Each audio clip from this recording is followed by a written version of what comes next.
I need to get this off my chest. My wedding is supposed to be in 3 months, but now it's turned into a complete nightmare. The backstory to this situation is long and complicated, but it's important to understand how we got here. I, 32F, grew up as an only child for 12 years in what seemed like a perfect middle-class family. My parents both worked decent jobs, and while we weren't rich, we were comfortable. I was their whole world. They took me to dance classes, helped with homework, and genuinely seemed interested in my life. Looking back, those first 12 years were the happiest of my childhood. Everything changed when my sister Carrie, now 25F, was born. My parents had been trying for another baby for years without success, and Carrie was their miracle child. From the moment she arrived, it was like I became invisible. My mom took an extended leave from work to stay home with Carrie, something she never did with me. My dad spent all his free time doting on her. I went from being their beloved only child to essentially becoming a built-in babysitter overnight. As Carrie grew up, the favoritism became more obvious. When I needed new clothes for school, my mom would take me to discount stores and tell me to be practical. But Carrie got designer labels because she was more sensitive about her appearance. When I wanted to take piano lessons like my friends, I was told we couldn't afford it. But when Carrie showed interest in multiple instruments, my parents bought her a piano and a violin. The pattern continued through our teens. I had to work at the local grocery store during high school to afford my prom dress. Carrie got a custom-made gown for hers. I had to take out student loans for college while living in a cramped dorm room with 3 other girls. Carrie got a fully paid ride to a private university and lived in a single room because she needed her space to study. Despite the obvious favoritism, I tried to be a good big sister. I helped Carrie with her homework, drove her to her various activities when our parents were busy, and even defended her against bullies at school. But Carrie grew up to be exactly what you'd expect from someone who never heard the word no: entitled, spoiled, and always wanting more. She developed this weird habit of copying everything I did. If I got a new phone, she'd cry until our parents bought her a better model. When I started wearing a particular brand of makeup, she had to have the entire collection. She even started taking the same college classes as me when she got to university, despite being in a completely different major. Now to the current disaster. I got engaged to Trent, 34M, last year. We met at a work conference 4 years ago and hit it off immediately. He's kind, successful, and most importantly, he understands my family dynamics without judging me for them. We both have good jobs in finance and have been saving for our dream wedding at this gorgeous historic mansion by the lake. It's expensive, about $45,000 in total, but we can afford it because we've been careful with our money and have both been saving since before we got engaged. Last week, Carrie announced she's engaged too. She's been dating Mark, 26M, for only 6 months. They met at a coffee shop where Mark works as a barista while trying to start his own business. Carrie works as a part-time yoga instructor and still lives with our parents because she says rent in our city is too expensive. They can barely afford their daily expenses, let alone a wedding. My mom invited me to lunch yesterday, and I should have known something was up because she offered to pay. She never does that for just me. After some small talk about wedding plans, she dropped her bomb. She suggested that since Carrie and Mark can't afford a nice wedding, they should share my venue and get married on the same day. Her exact words were, "You already have everything planned and paid for, so adding a few more people won't cost much. Carrie can have her ceremony in the morning, and you can have yours in the evening. It would be so special for 2 sisters to share their special day." I was speechless. When I finally found my voice, I immediately said no. This is my wedding that I've been planning and saving for. Every detail has been carefully chosen and budgeted. But my mom wouldn't take no for an answer. She kept pushing, saying things like, "Carrie has always looked up to you and this could be a wonderful bonding opportunity." When I still refused, she called my dad and put him on speakerphone. I thought he would be more reasonable, but he made it worse. He said I was being selfish and reminded me how they've always taught us to share. He even had the nerve to say as the older sister, "It's your responsibility to help Carrie have her dream wedding. Your mother and I raised you better than this." What makes me even angrier is that Carrie didn't even have the courage to ask me herself. Just like she's done her entire life, she got our parents to fight her battle. When I left the lunch and called her to confront her, she just shrugged it off saying, "Well, you've always had everything better than me, so it's only fair. Besides, you can afford it and I can't." The situation has spiraled out of control because my mom revealed they've already mentioned this plan to Carrie's future in-laws. They told Mark's parents that the weddings would be a joint celebration, making it seem like it was already a done deal. Now everyone's pressuring me to agree because canceling would embarrass them in front of Mark's family. My parents are threatening to withdraw their contribution to my wedding, about $2,000, a small fraction of the total cost, if I don't comply. They keep saying I'm being dramatic and that sharing is caring. Carrie has started posting passive-aggressive messages on social media about how some people don't understand family loyalty and only think about themselves. Trent is furious about how my family is treating me, but he's letting me handle it my way since he knows how complicated family dynamics can be. I've stopped answering their calls, but they've enlisted every family member they can think of to convince me. My aunts, uncles, and cousins keep calling and texting, telling me I should be more understanding of Carrie's situation. I feel like I'm living in some alternate reality where everyone thinks it's perfectly normal to demand someone share their wedding day. My parents have always favored Carrie, but this takes it to a whole new level. Am I really being selfish for not wanting to share my wedding day? Should I just give in and keep the peace? My entire family seems to think I'm the bad guy here, but this is my wedding that I've worked hard and saved for. I haven't slept properly in days because of this stress. Trent suggests we elope, but why should I have to give up my dream wedding because my sister can't afford her own? I just don't know what to do anymore. Update 1 first, I want to thank everyone for their support on my original post. Many of you advised me to stand firm about my wedding plans, and that's exactly what I did. But things have escalated far beyond anything I could have imagined. After my last post, I sent a clear message to my family. I told them that my wedding date and venue were non-negotiable, and any further discussion about sharing them with Carrie would result in them losing their invitation to the wedding. My parents and Carrie seemed to back off. They stopped calling constantly, and the relatives they'd enlisted retreated. I foolishly thought the drama was over and focused on finalizing the remaining wedding details. I was wrong. Yesterday morning, I received a frantic call from Sarah, my wedding planner. She sounded confused and asked if I had changed my email address recently. I hadn't. That's when she forwarded me an email chain that made my blood run cold. Carrie had created an email address almost identical to mine, just one letter different, and had been corresponding with Sarah for over a week, posing as me. She requested multiple meetings to discuss changes to my wedding plans. When Sarah initially refused to make major changes without a phone confirmation, Carrie sent her a long email claiming she had lost her phone and could only communicate via email due to work restrictions. The emails were detailed and calculated. Carrie wanted to change my burgundy and gold color scheme to pink and white because apparently pink would photograph better. She tried to move my 5 p.m. ceremony to 7 p.m. to make room for her morning ceremony. She attempted to cancel my hired band to save money for a second photographer. She even tried to reduce my guest list by 50 people to make room for her essential guests, and wanted to change my seated dinner to a buffet because it would be more efficient for 2 weddings. She went as far as trying to cancel my makeup artist and hairstylist, claiming she had found better options. I later discovered these were her friends who had agreed to do both weddings for a cheaper rate. With shaking hands, I called my parents. The response left me speechless and honestly feeling like I was living in some twisted reality. Instead of being shocked or angry at Carrie's deception, they defended her. My mom actually said that if I had just agreed to share in the first place, Carrie wouldn't have had to do this. She claimed Carrie was just trying to make the best of the situation I created by being difficult. My dad suggested I should stop being so controlling and let Carrie take over the planning since she has more free time and creative ideas. I immediately went into damage control mode. I spent hours calling the venue to password protect all details and instructing them not to make any changes without verbal confirmation from both me and Trent. I had to contact all vendors to alert them about potential fraud and set up security passwords. I checked with the bank for any unauthorized charges or changes to my wedding fund. I even had to send an embarrassing email to all my guests warning them about potential confusion or misinformation. While dealing with this mess, I discovered something that made me physically sick. My parents had already put down deposits with several vendors for Carrie's wedding using my wedding date and venue.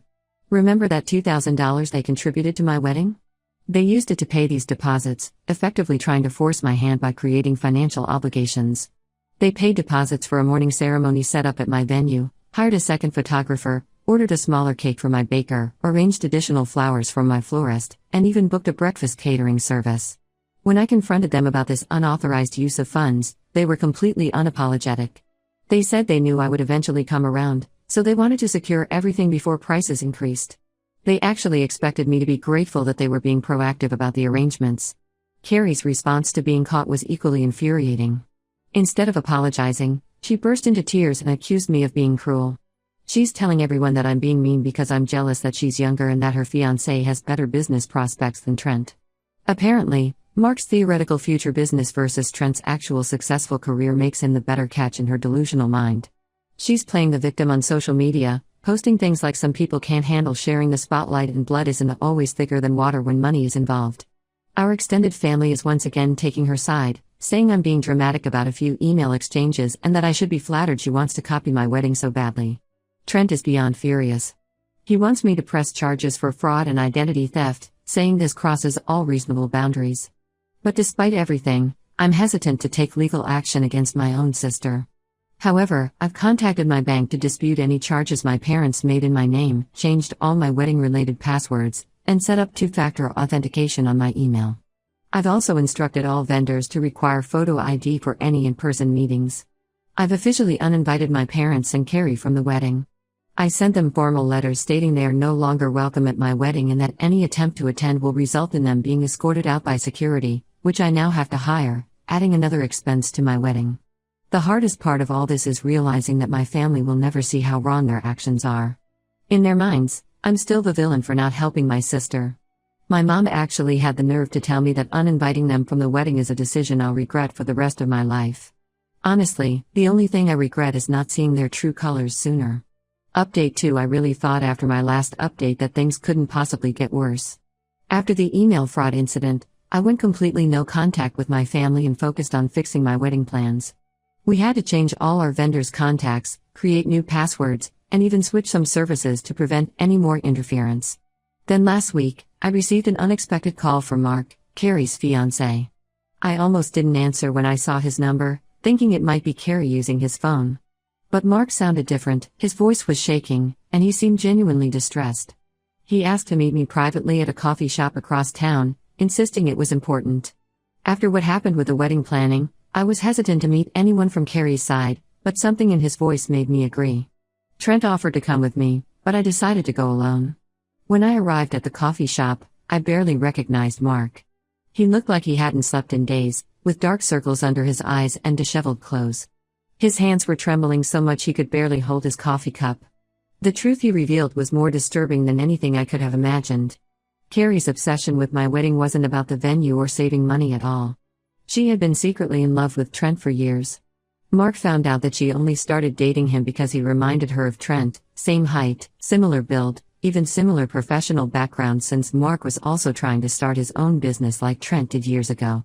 Mark discovered this by accident while helping Carrie pack some things in her room at our parents' house. He found a box of her old diaries hidden in her closet. Curiosity got the better of him, especially since Carrie had been acting strange lately, and what he read horrified him. The diaries were full of entries about Trent, dating back to when she first met him at a family dinner 4 years ago. But that wasn't even the worst part. Mark also gained access to her private Instagram account, one she had kept secret from everyone. The account was dedicated entirely to stalking Trent. She had thousands of saved photos of him from his social media, including pictures from before we were even dating. Some photos were from his old workplace events and college alumni meetings, which means she must have gone out of her way to find them. The account was filled with side-by-side comparisons of Trent and Mark, highlighting their similarities. Carrie had even made Mark change his hairstyle and start dressing differently to look more like Trent. She had written captions about how Mark was practiced for when she finally got Trent. Her detailed plans were the most chilling part. She had written out scenarios about how Trent would realize he was with the wrong sister at the wedding. She thought sharing the venue would create opportunities for them to be alone together. She even planned to recreate moments from Trent and my relationship, hoping to make him see that she could be a better version of me. Mark was completely devastated. He showed me screenshots from her private account and texts she had sent to her friends about her real feelings. He had already called off their engagement and moved out of their shared apartment. He felt used and manipulated, realizing their entire relationship was built on Carrie's obsession with my fiancé. When Mark broke off the engagement, everything exploded. Carrie had a complete meltdown, but instead of accepting responsibility, she and my parents somehow twisted everything to blame me. My mom called Mark's parents and told them I had poisoned Mark against Carrie because I was jealous of their perfect relationship. The story they're spreading is completely insane. According to them, I must have pursued Trent knowing Carrie had feelings for him. They've conveniently forgotten that Trent and I met and started dating before Carrie even finished college. My mom actually called Trent's parents and suggested that he should reconsider his choice because Carrie was younger and would make him happier in the long run. Things reached a breaking point when Carrie showed up at Trent's workplace unannounced. She created a huge scene in the lobby, crying hysterically and telling anyone who would listen that Trent had promised to marry her but chose me instead. She claimed they had been having a secret relationship that he ended because of me. Security had to physically remove her from the building. Trent had to explain the whole situation to his boss and HR department. While they were understanding, he still had to file a formal complaint to protect himself professionally. We've had to get a restraining order against Carrie because she kept sending him messages from different numbers and showing up at places she knew he frequented. My parents are still defending Carrie's behavior, saying she's just emotional and needs support during this difficult time. They've been pressuring Trent to spend time with Carrie to help her get closure. When he refused, they started spreading rumors in our social circle that he had led Carrie on and was playing with both sisters' feelings. We're documenting everything now because this situation has moved beyond just wedding drama into something much more serious. Trent is worried about Carrie's mental state and what she might do next, so we're taking every precaution possible. Update 3: The wedding finally happened last weekend, and despite my family's best attempts to ruin it, it was beautiful. But getting to that point was an ordeal I never expected to face on my wedding day.